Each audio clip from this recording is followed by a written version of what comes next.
Visa rejection এই জিনিসটা আমরা একদমই মেনে নিতে পারি না। যে কেন আমাদের ভিসা রিজেক্ট হলো, কিসে ভুল আছে। আমরা ভার্সিটিতে অ্যাপ্লাই করলাম, আমাদের সেখানে অ্যাডমিশন হলো, আমাদের অ্যাপ্লিকেশন ঠিক আছে, তবুও ভিসা কেন রিজেক্ট হলো। আজকে আপনাদেরকে এই ব্যাপারে ইনফরমেশন দিব যাতে আপনারা বুঝতে পারবেন যে কেন ভিসাটা আসলে রিজেক্ট হয়। স্টুডেন্ট ভিসার ক্ষেত্রে আপনারা একটা ভুল অনেক করে থাকেন, সেটা হচ্ছে ব্যাংক সলভেন্সির সাথে আপনি যে ভার্সিটিতে অ্যাপ্লাই করছেন তার যে ফিস সেটার সাথে সামঞ্জস্যতা না থাকা।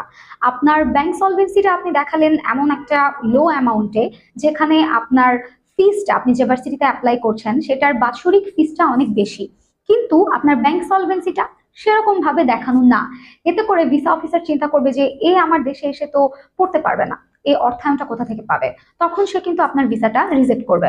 আপনার একাডেমিক স্কোরটা ভালো হলেও আপনার আর্থিক সক্ষমতা যদি ভালো না থাকে, আপনি কিন্তু যেতে পারবেন না। এর পাশাপাশি আপনার আইএলটিএস স্কোর অনেক ভালো, আপনি বাংলাদেশ থেকে আপনার একাডেমিক রেজাল্টটা ভালো করলেন, আইএলটিএস এর একটা ভালো স্কোর করলেন, কিন্তু বাইরে যাওয়ার ক্ষেত্রে আপনি এমন একটা কান্ট্রি চুজ করলেন যেটার এডুকেশন একদম লো লেভেলে, বা যার সার্টিফিকেটের আসলে ওই দেশে তেমন কোনো ভ্যালু নেই, বা যার কস্ট অনেক কম, সবকিছু মিলিয়ে সেটা আসলে লো গ্রেডের একটা ভার্সিটি, একদম ভালো কোনো ভার্সিটি না।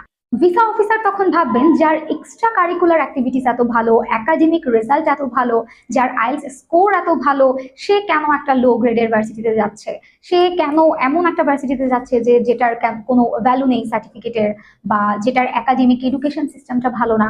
তাহলে এর অন্য কোনো উদ্দেশ্য আছে। তখন ভিসা অফিসার আপনার ভিসা রিজেক্ট করে দেবে। আপনার একাডেমিক এবং আইএলটিএস স্কোরের সাথেও আপনি যে ভার্সিটি চুজ করবেন সেটারও মিল থাকতে হবে। তাই আপনার যোগ্যতা, আপনার আর্থিক সক্ষমতা, এই সমস্ত ব্যাপারের উপরে ডিপেন্ড করে আপনাকে ভার্সিটি চুজ করতে হবে। তা না হলে আপনার ভিসা রিজেক্ট হওয়ার সম্ভাবনা থেকে যাবে প্রচুর।